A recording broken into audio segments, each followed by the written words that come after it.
প্রিয় শিক্ষার্থী, আসসালামু আলাইকুম। কেমন আছো তোমরা? আশা করি নিশ্চয়ই ভালো আছো। সবাইকে অনলাইন ক্লাসে শুভেচ্ছা ও অভিনন্দন। আমি রেখা আক্তার, সহকারী শিক্ষক, Taslima Nasrin school and college. আজকে ষষ্ঠ ও সপ্তম শ্রেণীর আইসিটির তৃতীয় অধ্যায় নিয়ে আলোচনা করব। আমার তৃতীয় অধ্যায়টির নাম হচ্ছে কি তথ্য ও যোগাযোগ প্রযুক্তি নিরাপদ ও নৈতিক ব্যবহার।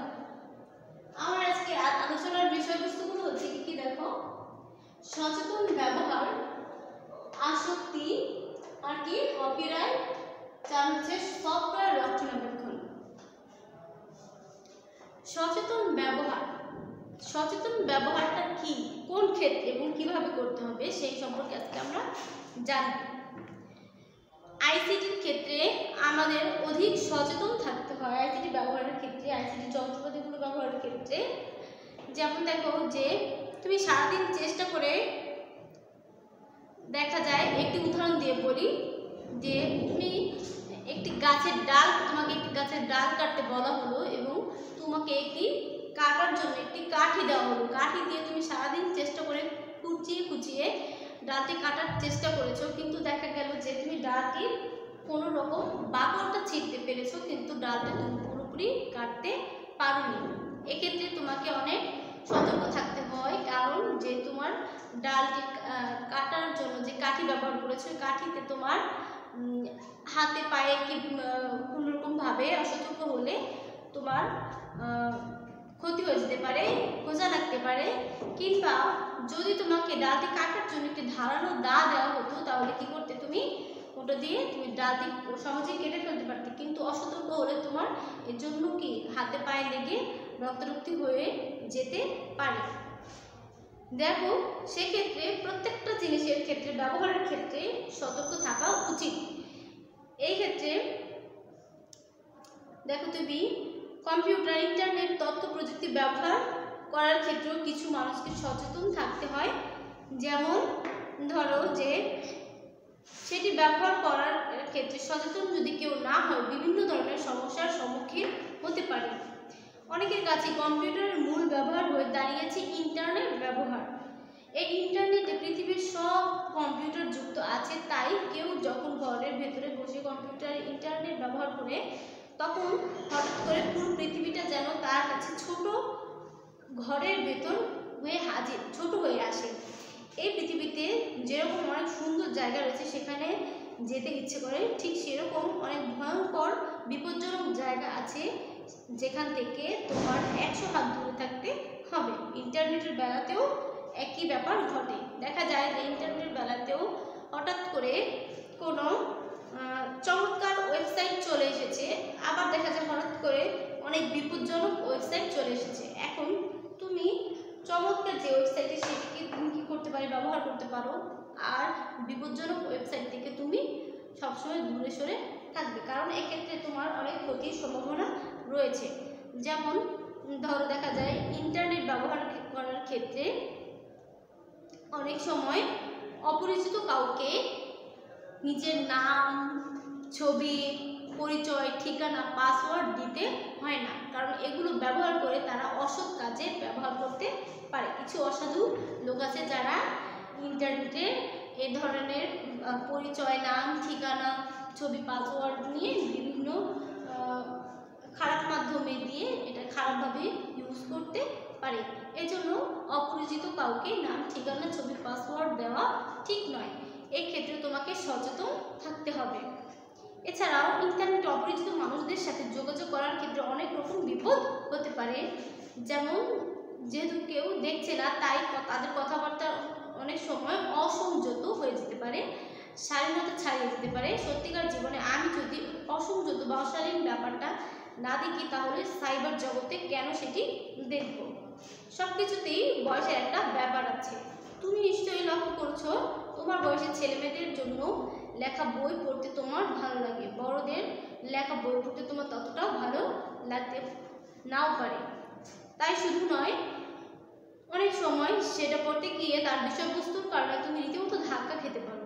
সাইবার জগতে সেটা হতে পারে, হঠাৎ করে তোমার সামনে এমন কিছু চলে আসে যেটা মোটেও তোমার বয়সের উপযোগী নয়, তুমি রীতিমতো ধাক্কা খেতে পারো, তোমার মনটাই বিষিয়ে যেতে পারে। কাজেই সতর্ক থাকা ভালো। তোমরা যারা কম্পিউটারে ইন্টারনেট ব্যবহার করো তারা নিচের 3টি নিয়ম মেনে চলো, দেখবে কখনো কোনো সমস্যা হবে না। এই 3টি নিয়ম কি কি দেখো তোমাদের বইয়ের 39 পৃষ্ঠায় আছে। ইন্টারনেট কখনো একা অন্যদের চোখের আড়ালে ব্যবহার করবে না, এমন জায়গায় বসে ব্যবহার করবে যেখান থেকে সবাই তোমার কম্পিউটার স্ক্রিনে দেখতে পারে। 2, ভুলেও কখনো অপরিচিত মানুষকে নিজের নাম, ছবি, পাসওয়ার্ড দিবে না। 3, ইন্টারনেট ব্যবহার করবে আনন্দের জন্য, কারো ক্ষতির জন্য নয়। তোমাকে হয়তো দেখছে না, তবু কখনো অসংযত হবে না, রুড হবে না বা অশালীন হবে না। এই 3টি বিষয় মেনে চললে কোনো প্রকার সমস্যার সম্মুখীন হওয়া যায় না বা লাগে না। কিন্তু যদি এই 3টি তুমি নিয়ম অনুযায়ী না মানো, তখন দেখা যায় তোমার বিভিন্ন সমস্যার সম্মুখীন হতে হচ্ছে, বড় ধরনের বিপদও ঘটে যাচ্ছে। এজন্য ইন্টারনেট ব্যবহার করার ক্ষেত্রে সচেতন থাকতে হবে। আর ব্যবহারকারী কখনোই একা কারো চোখের আড়াল হয়ে ব্যবহার করতে পারবে না, বরং সবার সামনে সবাই যাতে স্ক্রিনে কম্পিউটার স্ক্রিনে বিষয়টি দেখতে পারে এরকম জায়গায় ব্যবহার করা উচিত। এরপরে দেখো গেল আমাদের সচেতন ব্যবহার। এবার আছে আসক্তি। আসক্তি কি? কোনো কিছুর প্রতি গভীর মনোযোগ বা একটা ঝোঁক, প্রবণতা, সেটাই হচ্ছে এক ধরনের আসক্তি, যেটা থেকে একদম বেরিয়ে আসতে পারে না, সেটাই হচ্ছে এক ধরনের আসক্তি। যেমন ধরো তুমি বার্গার খেতে অনেক পছন্দ করো, কিন্তু বার্গার ছাড়া তুমি কিছুই খাও না বা খেতেও চাও না, অন্য কোনো কিছু খেতেও চাও না, এটা হচ্ছে তোমার এক ধরনের একটা আসক্তি। এরপর দেখা গেলো যে তুমি টিভিতে বা কম্পিউটারে কার্টুন দেখতে পছন্দ করো। কার্টুন দেখার ক্ষেত্রে তুমি সারাদিন কার্টুন দেখো, বাইরে গিয়ে তুমি খেলাধুলা করো না, সবার সাথে ওইভাবে মিশতে চাইছো না, পড়াশোনা করতে চাইছো না। এই ক্ষেত্রে তোমার সারাদিন যে কার্টুন দেখার প্রবণতা বা ঝোঁক, এটাই হচ্ছে তোমার এক ধরনের একটা আসক্তি। এটা খুবই একটা খারাপ জিনিস। আসক্তির মাঝে কোনো ভালো লাগা থাকে না, আসক্তি একটা ঝোঁক, মানুষকে একটা প্রবণতা বা একটা লোভের মধ্যে রাখে। যাই হোক, তোমরা আগে একটি ঘটনা নিশ্চয়ই জানো যে 2009 সালে চীনে স্বামী স্ত্রী দুইজনে কম্পিউটারে গেম খেলতো।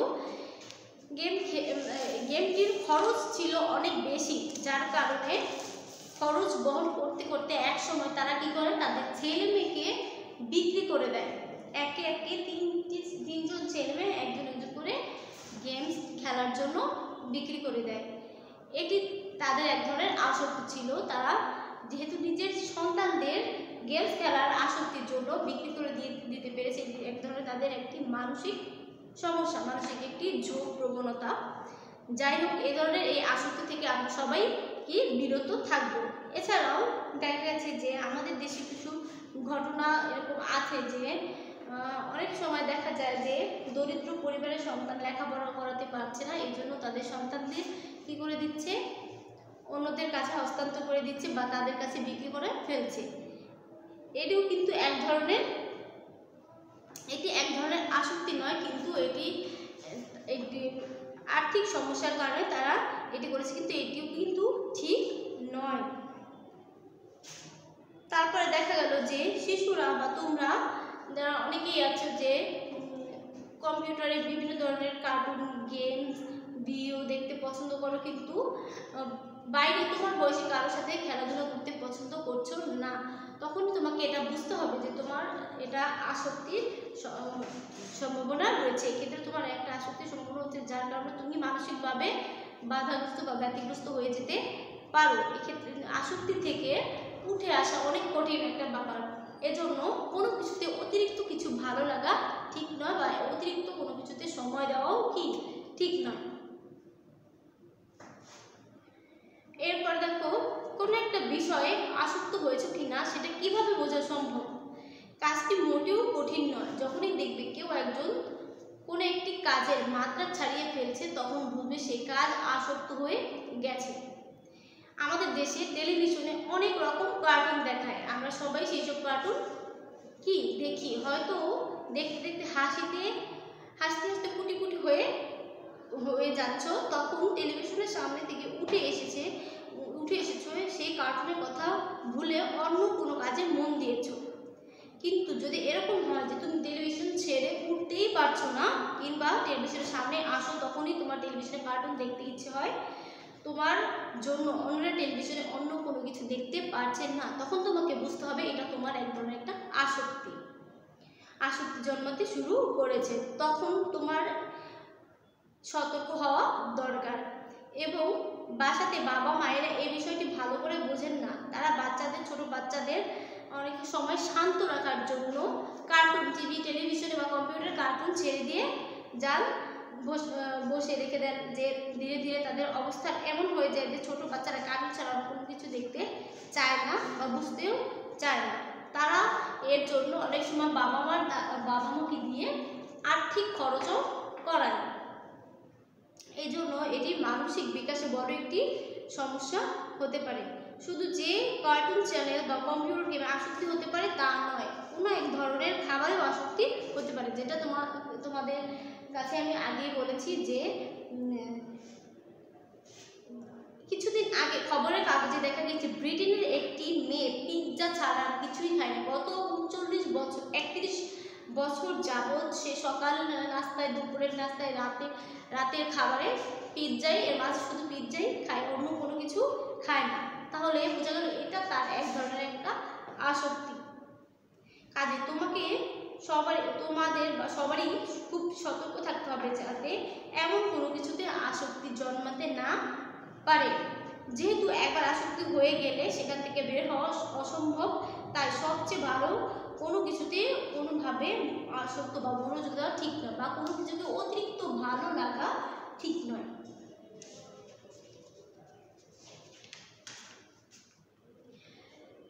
এক সময় আসক্তি শব্দটা ব্যবহার করা হতো জুয়া খেলা, মাদক ব্যবহারে এরকম বিষয়ের জন্য। তোমরা শুনে নিশ্চয়ই অবাক হবে যে এখন অতিরিক্ত কম্পিউটার ব্যবহার আসক্তি হিসেবে ধরা হয়েছে। যারা খুব বেশি ইন্টারনেট ব্যবহার করে তাদের জন্য আইএডি মানে হচ্ছে এর পুনরূপ হচ্ছে ইন্টারনেট অ্যাডিকশন ডিসঅর্ডার নামে একটি নতুন নাম আবিষ্কার করা হয়েছে। আজকাল অনেকেই কম বেশি কম্পিউটার ব্যবহার করে, কাজে প্রথমেই বুঝতে হবে যে কোন ব্যবহারটা হচ্ছে প্রয়োজন আর কোনটা হচ্ছে আসক্তি। একজন যখন তার মা বাবা, ভাই বোন, বন্ধু বান্ধবকে সময় না দিয়ে সেই সময়টা কম্পিউটার পিছনে দেয়, তখন বুঝতে হবে কম্পিউটারের আসক্তি জন্মেছে। যখন কম্পিউটার আসক্তি হবে তখন দেখা যাবে তার কাজকর্মে ক্ষতি হচ্ছে, লেখাপড়ায় সমস্যা হচ্ছে, পিছনে বসে আছে, তার তখন কোনো স্বাস্থ্যের ক্ষতি হতে শুরু করে। যেহেতু কম্পিউটার নিয়ে সারাদিন মানুষের খুব ভালো ধারণা, তাই অনেক সময় বাবা মায়ের কম্পিউটার আসক্তির ব্যাপারটা বুঝতে পারে না। কোনো কিছুর বাড়াবাড়ি ভালো নয়, কম্পিউটার ব্যবহার নয়, এটিকে সবাইকে বুঝতে হবে। অনেক সময় আছে কম্পিউটার আসক্তির কুফল কি হতে পারে। কিছু বিষয় খুব স্পষ্ট, যেমন কম বয়সী ছেলে মেয়েদের বেড়ে ওঠার জন্য তারা কি মাঠে ছোটাছুটি করবে, দৌড়াদৌড়ি করবে, খেলাধুলা করবে, অথচ দেখা গেল যে সে সেটা না করে ঘরে বসে কম্পিউটারে গেমস খেলছে, কার্টুন দেখছে, টেলিভিশন দেখছে। তখন তার এটা মানসিক বিকাশের সমস্যা হয়ে থাকে এবং কি করে, এটি তাকে স্বাভাবিক বৃদ্ধির ক্ষেত্রেও অনেক সমস্যা করে, স্বাস্থ্যের ক্ষতি করে, শারীরিকভাবে ক্ষতি করে। যারা সত্যিকারেরভাবে কম্পিউটার আসক্ত হয়ে যায়, দেখা যায় তারা কম্পিউটারের বাইরে চিন্তা করতে পারে না, বাইরের জগৎটাকে কি তারা চিন্তা করতে পারে না। তারা শুধু সেটা নিয়ে সময় কাটায়, তা নয় সেটার পিছনে কিংবা বাবা মার টাকা খরচ করাতেও শুরু করে।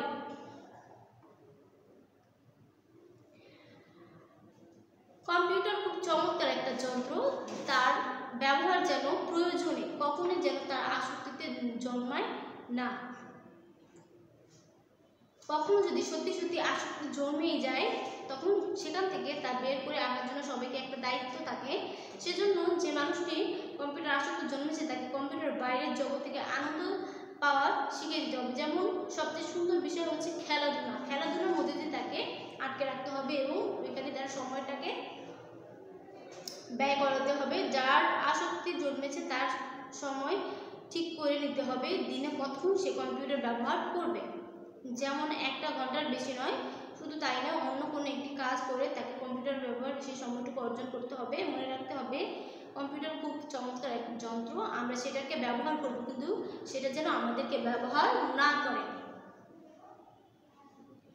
আজকাল তথ্য প্রযুক্তির জগতে নতুন এক ধরনের আসক্তি দেখা দিয়েছে, সেটার নাম হচ্ছে সামাজিক যোগাযোগ নেটওয়ার্ক। এরকম এ ধরনের সামাজিক যোগাযোগ নেটওয়ার্ক রয়েছে ফেসবুক, টুইটার, লিঙ্কডইন, সুমাজি ইত্যাদি। ফেসবুক ব্যবহার করে সারা পৃথিবীর কোটি কোটি মানুষ। এই মুহূর্তে আমাদের দেশে, বাংলাদেশে অসংখ্য মানুষ ফেসবুক ব্যবহার করে এবং এর সংখ্যা দিন দিন বাড়ছে। এত বিশাল সংখ্যক মানুষ যে সামাজিক যোগাযোগ ব্যবহার করে, তার গুরুত্বটা নিশ্চয়ই খুব সহজে বোঝা যায়। মানুষের ভেতরে একটা তথ্য ছড়িয়ে দেওয়ার জন্য এই নেটওয়ার্কগুলোর কোনো তুলনাই নেই।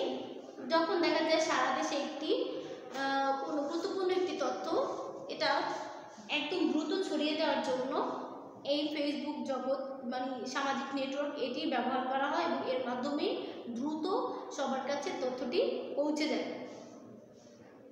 পৃথিবীর অনেক দেশে গণতন্ত্র নেই বলে সরকার জোর করে দেশটাকে শাসন করার চেষ্টা করে এবং সেই ক্ষেত্রে এই সামাজিক যোগাযোগ মাধ্যমটি অনেক গুরুত্বপূর্ণ ভূমিকা রাখে, সবাইকে সোচ্চার করে এর বিরুদ্ধে আন্দোলন করার জন্য, এবং এ থেকে অনেক কিছু জনগণ সংগঠিত হয় এবং রীতিমতো আন্দোলন শুরু করতে পারে। আমরা শুনে অবাক হবে যে আজকাল এই সামাজিক নেটওয়ার্কগুলো অনেক বড় ভূমিকা রাখছে।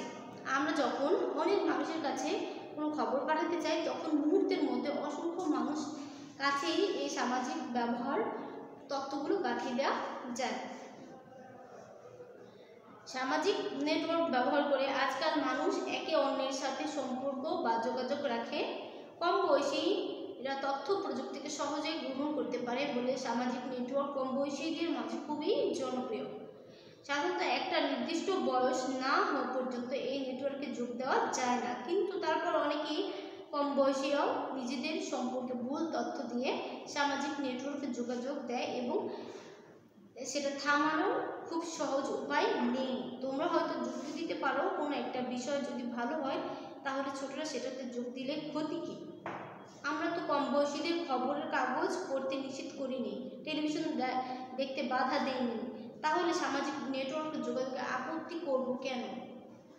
অনেক সময় দেখা যায় কি ফেসবুক আইডি খোলার জন্য অনেকেই বাবা মার আইডি কার্ড ব্যবহার করে কিংবা তাদের বিভিন্ন প্রয়োজনীয় কাগজপত্র এগুলো ব্যবহার করে মাধ্যমটি খুলে থাকে এবং এগুলো ব্যবহার করে তারা কি ছোটরা কম বয়সীরা এই সামাজিক যোগাযোগ নেটওয়ার্কটি ব্যবহার করে থাকে এবং এটি তাদের কাছে খুবই জনপ্রিয়, কারণ তারা সহজেই অতি দ্রুত একটি কোনো খবর জানতে পারে, সবার সাথে যোগাযোগ করতে পারছে। কিন্তু তাদের একটি নির্দিষ্ট কোনো বয়স থাকে না, কিন্তু নির্দিষ্ট একটি বয়স তাদের জন্য হয় না। যখন নির্দিষ্ট বয়স হবে তখন তারা এটি ব্যবহার করলে তাদের জন্য ভালো হয়। এছাড়াও এটি নির্দিষ্ট বয়স না হওয়া পর্যন্ত, প্রাপ্ত বয়স না হলে এটি ব্যবহার করলে বিভিন্ন ধরনের ক্ষতি দেখা দেয় তাদের মাঝে, যেমন মানসিক সমস্যার সৃষ্টি হয়, পড়াশোনার সমস্যার সৃষ্টি হয়, বা দেখা গেল যে তারা পরিবারের সাথে তাদের অনেক সময় মনোমালিন্যের সৃষ্টি হয়, পরিবারের ফ্যামিলির বাবা মায়ের কথা শুনছে না বা পড়াশোনা ঠিক মতো মনোযোগ দিতে পারছে না, এটি এর মাধ্যমে বেশি ছড়ায়। এজন্য এ থেকে ছোট কম বয়সী ছেলে মেয়েদের দূরে থাকা ভালো।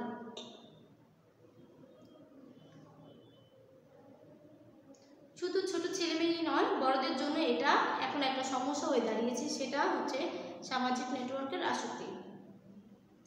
অনেক সময় দেখা গিয়েছে মানুষজন এই সামাজিক নেটওয়ার্কে বসে একজন আরেকজনের সাথে তথ্য বিনিময় করছে। তথ্য প্রযুক্তির ব্যবহার পুরো বিষয়টা এত সহজ করে দেওয়া হয়েছে যে কোনো মানুষ সত্যিকারের অর্থে কোনো কাজ না করে ঘন্টার পর ঘন্টা সামাজিক নেটওয়ার্কের পরিচিত, অর্ধপরিচিত বা অপরিচিত মানুষদের সাথে সময় কাটিয়ে দিতে পারে। বিষয়টি বড় সমস্যা হয়ে গেছে বলে অনেক জায়গাতে অফিসে বা কর্মক্ষেত্রে এটি বন্ধ করে দেওয়া হয়েছে। জোর করে কোনো কিছু ব্যবহার করতে না দিয়ে এই ধরনের সমাধান হতে পারে, কিন্তু সেটা ভালো সমাধান নয়। ভালো সমাধান হচ্ছে যখন কোনো মানুষ তার নিজের বিচার বিবেচনা বুদ্ধি দিয়ে পরিমিতভাবে করে, সেটাই হচ্ছে সবচেয়ে থেকে ভালো সমাধান। আসক্ত হয়ে লাগাম ছাড়াভাবে তা করে না। সামাজিক নেটওয়ার্ক থেকে মানুষজনের অসামাজিক হয়ে যাওয়ার এক ধরনের আশঙ্কা থাকে। যারা একে অন্যের সাথে সামাজিক নেটওয়ার্ক করে তারা অনেক সময় নিজেরা একে অন্যকে বন্ধু বলে বিবেচনা করে। সামাজিক নেটওয়ার্কে একজন আরেকজনের কাছে তথ্য পাঠানোকে বন্ধুত্ব মনে করে, কিন্তু সত্যিকারের বন্ধুত্ব আরও অনেক গভীর, অনেক বেশি আন্তরিক, অনেক বেশি বাস্তব। কাজে তথ্য প্রযুক্তির বন্ধুত্বকে সত্যিকারের বন্ধুত্ব মনে করে কেউ যদি তাতে অসন্তুষ্ট হয়ে যায় তাহলে সে তার জীবনের অনেক বড় কিছু থেকে বঞ্চিত হতে পারে। তাহলে আমরা বুঝতে পেরেছি আসক্তি জিনিসটি কি। আসক্তি জিনিসটি হচ্ছে কোনো কিছুর প্রতি বেশি মনোযোগ, বেশি ঝোঁক বা প্রবণতা, সেটা হচ্ছে এক ধরনের আসক্তি। আসক্তির মাঝে কোনো ভালো লাগা থাকতে পারে না, ভালো লাগা থাকতে পারে সাময়িক, কিন্তু তার বেশি হয়ে গেলে সেটা হয়ে যায় এক ধরনের আসক্তি। তো আমাদের উচিত কি সবাইকেই আসক্তি থেকে দূরে থাকা এবং আমরা আমাদের সময় কাটানোর জন্য কিছু সময় হয়তো দেখা গেল কম্পিউটারে গেমস খেললাম, টেলিভিশন দেখলাম, কিন্তু সেটা সাময়িক সময়ের জন্য, সব সময়ের জন্য নয়। আমাদের বাইরের জগৎটাকেও কি দেখতে হবে, ঘুরতে হবে, জানতে হবে। কম বয়সী ছেলেমেয়েরা তারা ঠিকমতো পড়াশোনা করবে এবং বাইরে গিয়ে খেলাধুলা করবে, মাঠে ছোটাছুটি করবে, এটাই স্বাভাবিক একটি প্রক্রিয়া।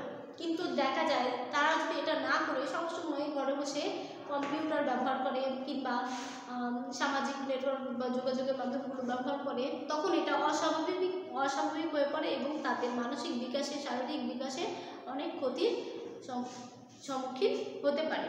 এজন্য আমাদের উচিত সবাইকে এবং বাবা মাদের সোচ্চার হওয়া উচিত এই জিনিসটা থেকে, ছোট ছেলে মেয়েদেরকে দূরে সরিয়ে রাখা এবং তাদেরকে এর ক্ষতির দিকগুলো জানানো। তাহলে আমরা আজকে জানলাম কি আইসিটির সচেতন ব্যবহার, আসক্তি। এবার আমরা জানবো কপিরাইট। কপিরাইট সম্পর্কে জানবো।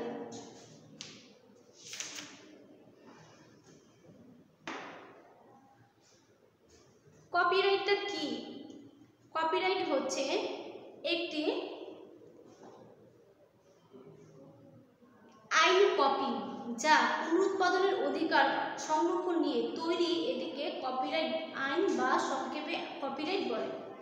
কপিরাইট হচ্ছে কি একটি আইনি কপি, যা পুনরুৎপাদনের অধিকার বা সংরক্ষণ নিয়ে তৈরি, এটিকে কপিরাইট বলে। যেমন ধরো কপিরাইটটা হচ্ছে এরকম যে একজন লেখক তিনি বই লেখেন, তার লেখা যে বইগুলো এগুলো ছাপানোর কাজ, তারপরে মুদ্রণ, পোস্টার, তারপরে বাধাইকরণ, এগুলো করার পরে যখন এটা দোকানিদের কাছে পৌঁছায়, তারা যখন ক্রেতাদের কাছে এটা বিক্রি করে, এরপরে তারা যে মূল্যে বিক্রি করে তার সব কিছু মিলিয়ে একটা অংশ লেখকদের দেওয়া হয়। এবং লেখকের এই যে মেধা সম্পদ, একটি লেখকের যে মেধা সম্পদ, এটাকে যেন কেউ কাজে না লাগিয়ে নকল করতে না পারে কিংবা এটাকে পুনরুৎপাদন করতে না পারে, এই আইনের জন্য, এই অধিকার রক্ষার জন্য একটা সিল বা সরকারি একটি সিল বা এক ধরনের আইন থাকে যেটাকে বলা হয় কপিরাইট, যাতে পুনরায় এটা বইটি বা লেখকের এই যে কোনো বইয়ের ক্ষেত্রেই কপিরাইটটা বেশি ব্যবহার করা হয়, বইটি যাতে কেউ পুনরুৎপাদন করতে না পারে কিংবা তা নকল করতে না পারে। নকল করে অনেক সময় বই একই রকমের কালার, একই রকমের পোস্টার, অথচ বই দুইটি নকল, একটি আসল একটি নকল, এরকম দেখা যায় অনেক সময়। এগুলি হচ্ছে কপিরাইট আইন না করার কারণে ওটা নকল করার প্রক্রিয়াটা থাকে। যদি কপিরাইট আইন প্রণয়ন করা হয় তখন কি নকলের এই আশঙ্কাটা থাকে না। এজন্য কপিরাইট করা হয়, প্রত্যেকটি বইয়ের উপরে কপিরাইট করা হয়। কপিরাইট আসলে এটি 1662 সাল থেকে এটি শুরু হয়ে এসেছে। যুক্তরাজ্য সর্বপ্রথম যুক্তরাজ্যে এই কপিরাইট আইন প্রণয়ন হয়েছে। যুক্তরাজ্যে লিসেনিং অফ প্রেস অ্যাক্ট 1662 পার্লামেন্টে পাস হয়। এই আইনের আওতায় যারা তাদের এই বইয়ের অনুমোদিত কপি বন্ধ করতে চায় তারা তাদের এই বই রেজিস্ট্রেশন করে একটি লাইসেন্স নিত। বই দিয়ে সূচনা হলে পরে দেখা যায় সৃজনশীল কর্মের অন্যান্য প্রকাশেরও সংরক্ষণ প্রয়োজন। তখন বিভিন্ন আবিষ্কার, ব্যবসায়ের মার্কা ইত্যাদি বুদ্ধিভিত্তিক সম্পদ বা মেধা সম্পদ সংরক্ষণের আওতায় চলে আসে। কম্পিউটার আবিষ্কারের পর দেখা গেল বই, ছবি বা অনুরূপ কর্মের পুনরুৎপাদন খুবই সহজ। আর ইন্টারনেটের আবিষ্কারের পর দেখা গেল সারা দুনিয়াতে ছড়িয়ে দেওয়া যায়। কাজেই কম্পিউটারের মাধ্যমে পুনরুৎপাদন এবং বিতরণ এখন এই আইনের আওতায় চলে এসেছে। একই সঙ্গে কম্পিউটারের প্রোগ্রামও যেহেতু একটি সৃজনশীল কর্মকাণ্ড, তাই এই আইনের আওতায় এনে স্রষ্টার তার অধিকার সংরক্ষণ করতে পারে।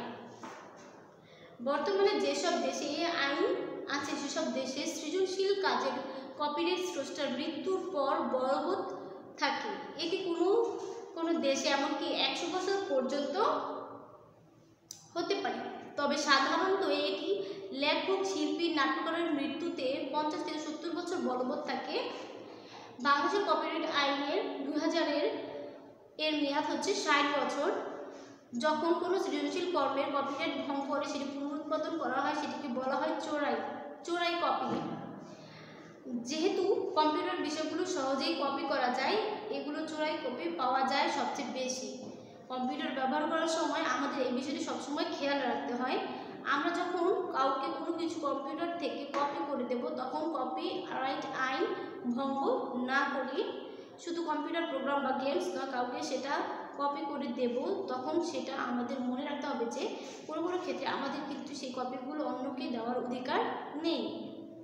তবে সৃজনশীল কর্ম ব্যবহার করার ক্ষেত্রে কিছু সেগুলো কপি করে অন্যকে দেওয়ার স্বাধীনতা থাকে। বিশেষ করে একাডেমিক পড়ালেখার কাজে সৃজনশীল কাজ কপি করা যায়। পড়ালেখার কাজে আমরা কোনো বইয়ের যে ফটোকপি করি তা কপিরাইট আইন ভঙ্গ করে না, এরকম ব্যবহারকে বলা হয় ফেয়ার ইউজ।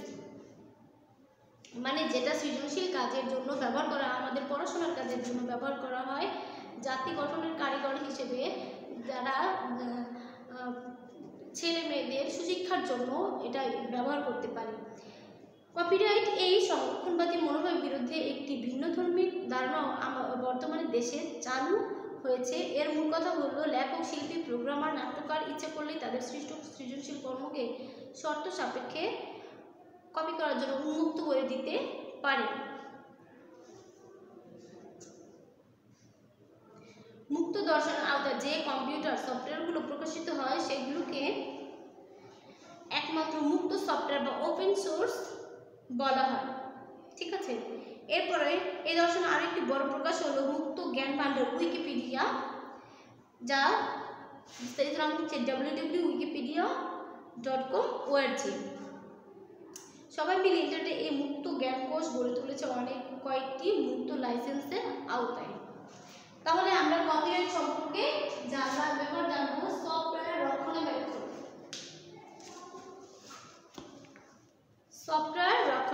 সফটওয়্যার কি? সফটওয়্যার হচ্ছে কম্পিউটারের হার্ডওয়্যারকে কার্যক্রম করার জন্য বা পরিচালনা করার জন্য কতগুলো প্রোগ্রাম বা প্রোগ্রামের সমষ্টিকেই বলা হয় সফটওয়্যার। এই সফটওয়্যার কিভাবে রক্ষণাবেক্ষণ করতে হবে সেই সম্পর্কে এখন আমরা জানব।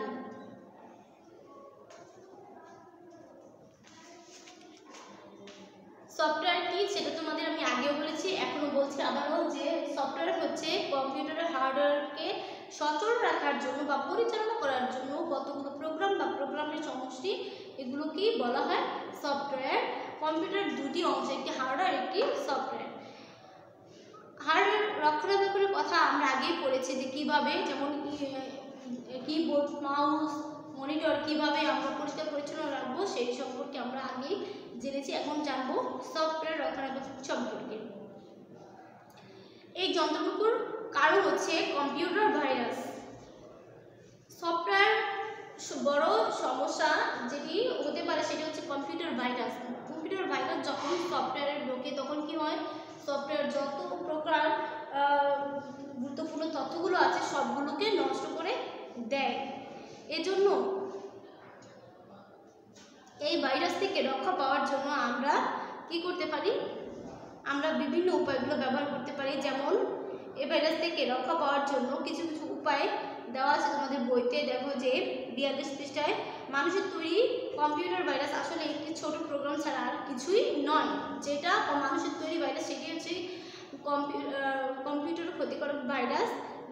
আজকাল কম্পিউটার নেটওয়ার্ক দিয়ে এটি খুব সহজে অনেকেই কম্পিউটার মাঝে ছড়িয়ে পড়তে পারে। এটা কম্পিউটার থেকে তুমি কোনো সিডি বা পেন ড্রাইভে কিছু কপি করে নাও, তাহলে নিজের অজান্তে সেখানে সেই ভাইরাসটি কি কপি করে ফেলতে পারে। তাই অন্য কম্পিউটারে কিছু কপি করতে হলে আগে খুব সতর্ক থাকা উচিত। কম্পিউটার ভাইরাস আসলে রোগ জীবাণু ভাইরাসের মতো নয়, এটি আমাদের অসুস্থ করতে পারে না, বরং কম্পিউটারের প্রয়োজনীয় তথ্য সমূহ সব কিছু নষ্ট করে দিতে পারে। এজন্য আজকাল বিভিন্ন ধরনের অ্যান্টিভাইরাস নামক একটি প্রোগ্রাম পাওয়া যায়, যার মাধ্যমে এই ভাইরাসগুলো নিরসন করা যায়। তবে পৃথিবীতে কিছু দুষ্ট প্রকৃতির মানুষের অভাব নেই, তারা নিয়মিতভাবে নতুন নতুন ভাইরাস তৈরি করে সেগুলোকে ছড়িয়ে দেয়। তাই তার কম্পিউটার ভাইরাসের হাত থেকে বাঁচতে নিয়মিত নতুন নতুন অ্যান্টিভাইরাস প্রোগ্রাম কিনতে হয়। সেটি সাধারণ মানুষের জন্য অনেক খরচের ব্যাপার। তবে মুক্ত সফটওয়্যার বা ওপেন সোর্স সফটওয়্যারের জন্য ভাইরাস তৈরি করা হয় না, কাজেই কেউ মুক্ত সফটওয়্যার অপারেটিং সিস্টেম ব্যবহার করে তারা এই যন্ত্র থেকে মুক্তি পেতে পারে। তাহলে আমরা কয়টি পদ্ধতি পেলাম? অ্যান্টিভাইরাস, মুক্ত সফটওয়্যার বা ওপেন সোর্স,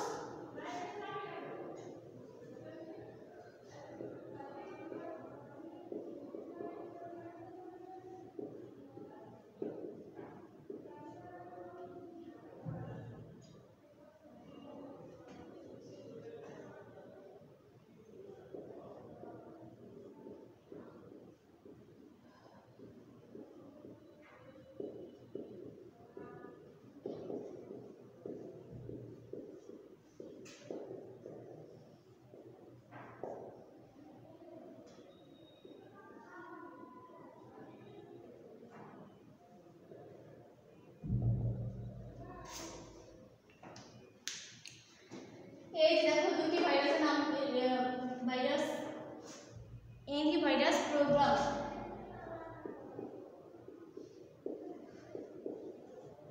এই দুটির মাধ্যমে কম্পিউটার ভাইরাস থেকে রক্ষা পাওয়া যায়। অনেক সময় অ্যান্টিভাইরাসও কি করে, যে যারা এই ভাইরাসগুলো তৈরি করে তারাও এই ভাইরাসগুলো কিনে অনেক সময় এর বিপরীত প্রক্রিয়াটি ঘটাতে পারে এ থেকে মুক্তি পাওয়ার জন্য। কিন্তু আমরা বেশিরভাগই এই ভাইরাসটি খুবই ব্যয়বহুল, এজন্য মুক্ত সফটওয়্যার বা ওপেন সোর্স সফটওয়্যার এটি অনেকেই ব্যবহার করতে পারে। এটি ব্যবহার করার ফলে কম্পিউটার ভাইরাস থেকে রক্ষা পাওয়া যায়। তাহলে কম্পিউটার সফটওয়্যার রক্ষণাবেক্ষণের ক্ষেত্রে কী কী উপায় আছে? যে কোনো কিছু সিডি বা পেন ড্রাইভ থেকে কোনো কিছু কপি করতে চাইলে আগে সেটি কি সতর্ক থাকতে হবে এবং সেটি লক্ষ্য রাখতে হবে যে কোনো ভাইরাস আছে কিনা পরীক্ষা করে নিতে হবে, এবং প্রয়োজনে মুক্ত সফটওয়্যার বা ওপেন সোর্স সফটওয়্যার ভাইরাসটি মুক্ত সফটওয়্যার বা ওপেন সোর্স সফটওয়্যার এটি ব্যবহার করতে হবে। এটি ব্যবহার করার ফলে কম্পিউটার ভাইরাস থেকে রক্ষা পাওয়া যায়। এভাবে আমরা সফটওয়্যার রক্ষণাবেক্ষণ করতে পারি।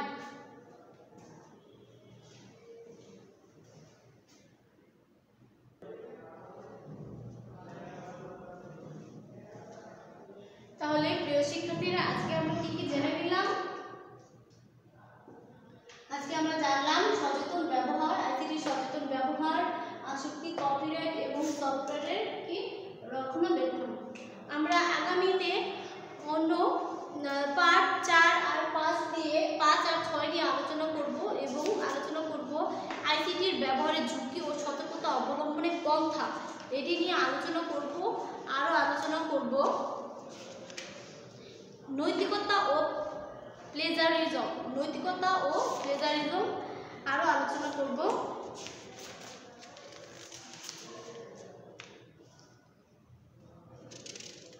ছোট ছোট কিছু সংক্ষিপ্ত প্রশ্ন নিয়ে। প্রিয় শিক্ষার্থীরা, আশা করি সবাই তোমরা নিশ্চয়ই বুঝতে পেরেছো আমি আমার আজকের লেকচারটুকু। যদি এতে তোমাদের কোনো সমস্যা হয়ে থাকে তাহলে সেটা তোমরা আমাকে ইনবক্সের মাধ্যমে জানাতে পারো। আর প্রিয় শিক্ষার্থীরা, তাহলে দেখা হবে আগামী ক্লাসে। সে পর্যন্ত সবাই সুস্থ থাকো, ভালো থাকো, সবার সুস্থতা কামনা করে আমি তোমাদের কাছ থেকে এখানে বিদায় নিচ্ছি।